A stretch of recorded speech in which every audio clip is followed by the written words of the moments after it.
Jadi orang kaya yang tujuannya itu kekayaan untuk akhirat juga, yaitu tadi pahala-pahala, sedekah, dan bukan cuma amal soleh yang kita cari untuk sebagai alat tukar nantinya kalau kita meninggal, ya. Bukan cuma amal soleh, cari juga amal jariah.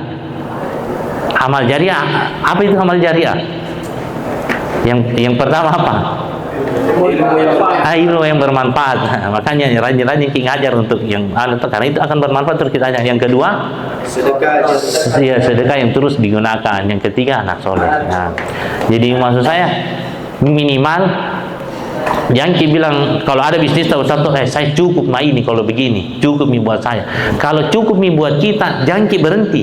Kasih besar terus bisnis, tak? Kita ambil yang menurut kita cukup, sisanya untuk akhirat. Belum pikir bangun masjid.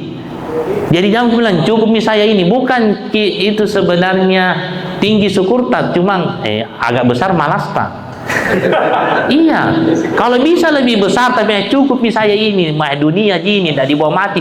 Tidak bawa mati itu dunia. Bawa mati, sebelum mati kasih jadi masjid.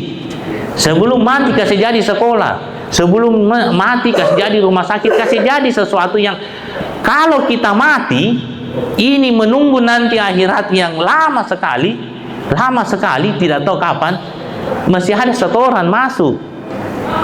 Bukan cuma mati ya mati, setelah itu ya mau media apa? Kayak nunggu. Jadi hidup ini bukan menunggu kematian, mempersiapkan kematian. Makanya ya kullu nafsin sa'iqatul maut. So, kalau ini kan makanya saya buka tadi, Al-Quran itu pasti benar. Zalikal kitabu la raiba fihi, tidak ada keraguan, hudal lil muttaqin. Berarti harus yakin yang hidup pasti mati, dan hidup ini bukan menunggu kematian tapi mempersiapkan kematian. Jadi yang kita lakukan berbisnis itu pun mempersiapkan kematian, bukan bilang begini-begini mudah ya. Tidak dipersiapkan bagaimana targetnya, tidak dipersiapkan bagaimana strateginya, tidak bersiapkan bagaimana action plan-nya, bagaimana tentang semua laporan keuangannya, bahkan tidak pernah mengambil keputusan berdasarkan data dari laporan keuangan. Mudah-mudahan bagus ini. Kalau bagus syukur, kalau sedikit sabar, kalau tidak ada tutup. Ini bukan bisnis namanya itu. Seperti kurasa main judi. Dilihat kalau naik tinggi angkanya naik, kalau rendah kayak main judi di kurasa. Jadi persiapkan kita. Makanya salah satu ikhtiar Pak, salah satu ikhtiar tak supaya bisa menang dalam itu dalam menjalankan bisnis ini supaya bisa nanti bagus mungkin persiapan tak waktu meninggal dengan cara kasih kuat bisnis tak. Baik.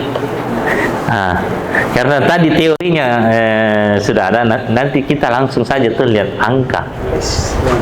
Maka kalau tidak dijelaskan nanti ngantuk itu. Makanya ingat-ingat nanti kira-kira bagaimana nanti di kuburan. Coba kalau saya mungkin agak lucu sekarang tuh, coba kita nilai diri kita sendiri. Kan tadi itu hidup itu tidak harus mati itu tidak harus tua, mati juga tidak harus sakit. Tapi mati itu pasti dan sudah ditakdirkan. Bukan saya bilang kalau mati besok jangan bilang begitu nanti mati betul. Mati bukan karena saya yang bilang, karena sudah ditakdirkan. Kira-kira kalau mati besok kita minta jawab di dalam hatimu. Jangan bilang neraka ini. Kalau mati besok, kira-kira biasanya kan agak lucu, tapi biasa ngeri-ngeri juga ini kalau mau dijawab sendiri. Kalau mati besok, kira-kira kita masuk apa? Masuk di mana?